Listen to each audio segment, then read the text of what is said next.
Assalamualaikum warahmatullahi wabarakatuh. Hai semua, perkenalkan nama saya Leoita Putri Presise, sekolah di SMA Negeri 8 Mataram, kelas 12 NIA 3. Berikut ini biografi tentang Sultan Syarif Kasim II. Yang pertama ada biodata, yang di Pertuan Besar Syarif Kasim Abdul Jalil Saifuddin atau Sultan Syarif Kasim II adalah Sultan ke-12 Kesultanan Siak. Ia dinobatkan sebagai Sultan pada umur 21 tahun, menggantikan ayahnya, Sultan Syarif Hashim. Sultan Syarif Kasim II merupakan seorang pendukung perjuangan kemerdekaan Indonesia. Kelahirannya pada tanggal 1 Desember 1863 di Kesultanan Siak, Sri Indrapura. Meninggalnya pada tanggal 23 April 1968 di Pekanbaru. Orang tuanya bernama Syarif Hashim dari Siak.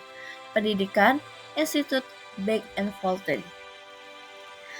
Ini adalah Istana Siak Sri Indrapura. Masa kecil Sultan Syarif Kasim II. Semasa kecilnya sampai berumur 12 tahun, Sayyid Kasim dididik dalam lingkungan istana. Sebagai calon pengganti ayahnya, ia dididik sebagai lazimnya adat istiadat raja-raja, meliputi aspek fisik, mental spiritual, atau kerohanian dan kecerdasan.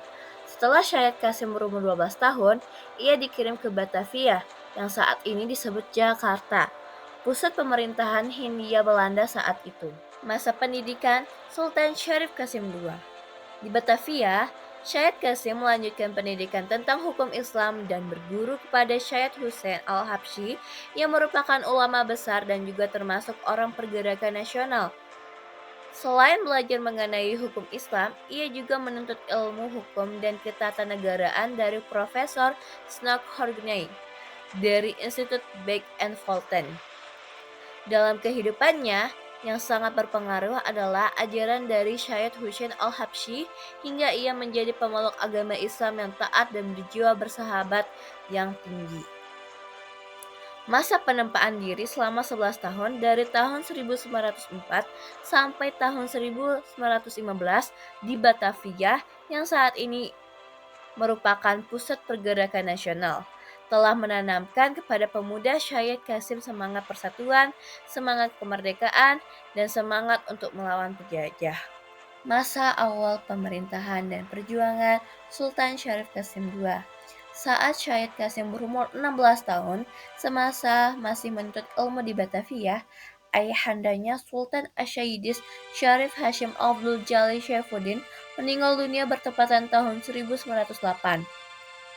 Oleh karena itu, Syed Kasim tidak langsung dinobatkan sebagai raja menggantikan ayahandanya. Maka, untuk sementara waktu, pemerintahan dipegang oleh dua orang pejabat yang mewakili raja, yaitu Tengku Besar Syed Shagaf dan Datuk 50 selama 7 tahun.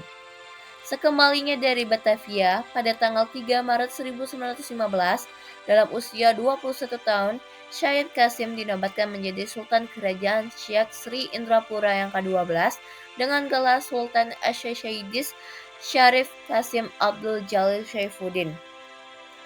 Di masa pemerintahan ayahanda Sultan Syarif Hashim, yaitu Sultan Syekh ke-11, dalam menjalankan pemerintahannya, baginda dibantu oleh Dewan Menteri atau Dewan Kerajaan. Dewan itu terdiri dari datuk-datuk 4 suku, yaitu Datuk Tanah Datar Sri Pakermaraja, Datuk 50 Sri Bijuwangsa, Datuk Pesisir Sri Dewa Raja, dan Datuk Kampar Maharaja Sri Wangsa. Kekhawatiran Hindia Belanda muncul karena pewaris kerajaan adalah orang yang berpendidikan dan progresif. Oleh karena itu, sebenarnya diangkatnya Sultan Syarif Kasim II kurang disenangi oleh pemerintah Hindia Belanda. Akan tetapi, Datuk 4 suku yang merupakan Dewan Kerajaan tetap menghendaki Syed Kasim menjadi Sultan. Akibatnya, Hindia Belanda mulai memperkecil arti dan fungsi Dewan Kerajaan dan kemudian akhirnya Dewan Kerajaan dihapuskan oleh pemerintahan Hindia Belanda. Undang-Undang Kerajaan dan Tata Pemerintahan Kerajaan Siak yang tertua dalam Babul Kuwait yang merupakan pedoman 10 provinsi Kerajaan Siak semenjak kepemimpinan ayahandanya telah dihapus oleh pemerintahan Hindia Belanda. Sultan Siak tidak terima perubahan yang diusulkan Hindia Belanda karena hal ini merasa bahwa Hindia Belanda terlalu banyak mencampuri urusan kerajaan.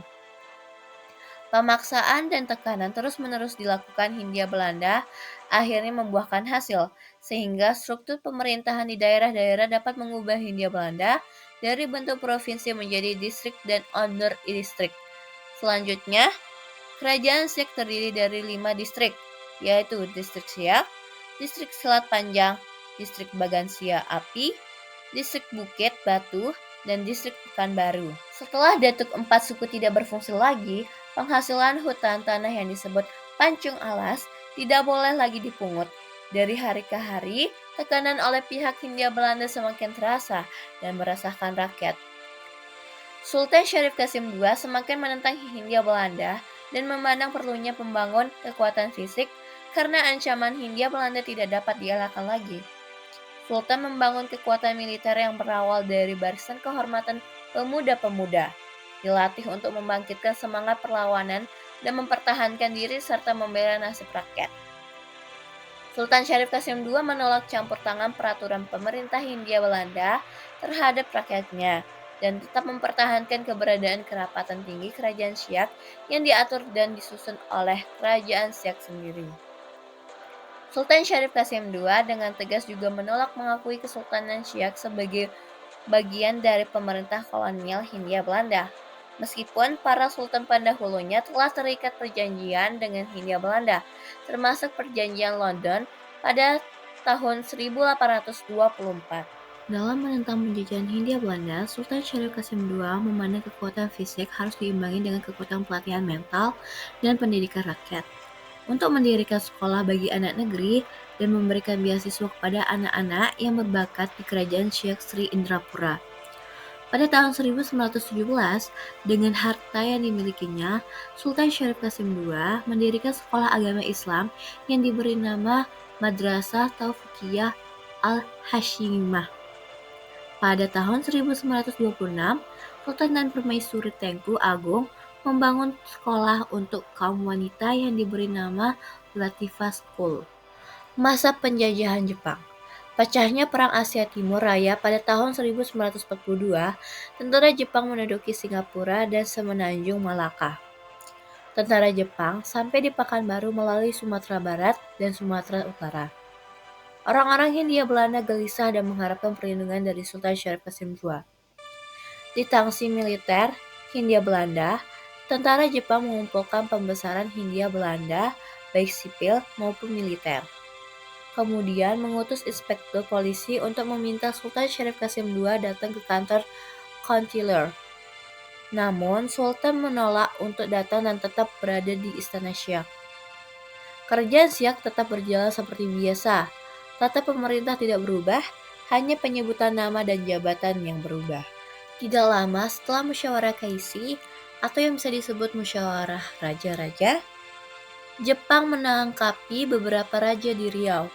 Di Siak sendiri ditangkap Guncau Wan Entol. Jepang belum berani menangkap Sultan Syarif Kasim II karena takut terjadi pemberontakan. Sementara itu terjadi pemberontakan orang Sakai terhadap Jepang di daerah Balai Pungut wilayah Mandau. Pemberontakan ini dipimpin oleh si Kodai dan beberapa kawan-kawannya, sehingga banyak korban dari pihak tentara Jepang. Jepang mengira pemberontakan ini sebagai reaksi atas penangkapan Datuk Wan Entol. Oleh karena itu, Datuk Wan Entol dibebaskan oleh Sultan Syarif Kasim II mengirim Datuk Johar Arifin bersama Muhammad Jamil mengadakan perundingan dan perdamaian dengan si Kodai, sehingga si Kodai dapat dibawa ke Siak atas jaminan Sultan. Dengan demikian, pemberontakan suku Sakai dapat dihentikan. Pada awal penjajahannya, Jepang telah menyusun pemerintah baru dan kekuasaan langsung dipegang oleh Jepang. Sultan tidak memegang kekuasaan lagi, namun pada saat Jepang meminta Sultan untuk mengirimkan tenaga Romusa, Sultan menolak pengiriman tenaga Romusa yang diminta oleh Jepang. Biarpun secara de jure tidak lagi memegang pemerintahan, namun Sultan tetap bertanggung jawab terhadap kerajaan dan rakyatnya. Berita kekalahan Jepang yang menyerah tanpa syarat pada Sekutu pada tanggal 15 Agustus 1945, serta berita proklamasi kemerdekaan Republik Indonesia tersiar di daerah Kesultanan Siak pada akhir Agustus 1945. Begitu Sultan Syarif Kasim II mendengar berita proklamasi tersebut, semangat pergerakan nasionalnya mencapai puncaknya. Ia mengibarkan bendera merah putih di Istana Siak. Tahun 1946, ia berangkat ke Jawa menemui Bung Karno dan menyatakan bahwa Kesultanan Siak Sri Indrapura merupakan bagian dari wilayah Republik Indonesia. Pada saat itu, ia menyatakan mendukung perjuangan Republik Indonesia, sambil menyerahkan mahkota kerajaan serta menyumbangkan harta kekayaannya sejumlah 13 juta gulden kepada pemerintah Republik Indonesia. Bisa dibilang setara dengan 214,5 juta gulden atau 120,1 juta USD atau 1,47 triliun pada tahun 2014. Meninggal dunia Sultan Syarif Kasim II. Di usia 74 tahun, beliau tutup usia di Rumbai, Pekanbaru pada tanggal 23 April 1968 dan dimakamkan di dekat lokasi kerajaan Siak. Atas dedikasinya dalam perjuangan kemerdekaan dan semakin berkembangnya wilayah Siak khususnya dan Riau pada umumnya. Namanya digunakan sebagai nama Bandara Udara Internasional di Kota Pekanbaru. Ini adalah gambar Bandara Udara Internasional yang berada di Kota Pekanbaru. Jadi inilah biografi tentang Sultan Syarif Kasim II. Wah, ternyata pahlawan kita sangat hebat ya. Sudah, jadi segitu saja dari saya. Kurang lebihnya mohon maaf. Wassalamualaikum warahmatullahi wabarakatuh. Terima kasih telah menonton.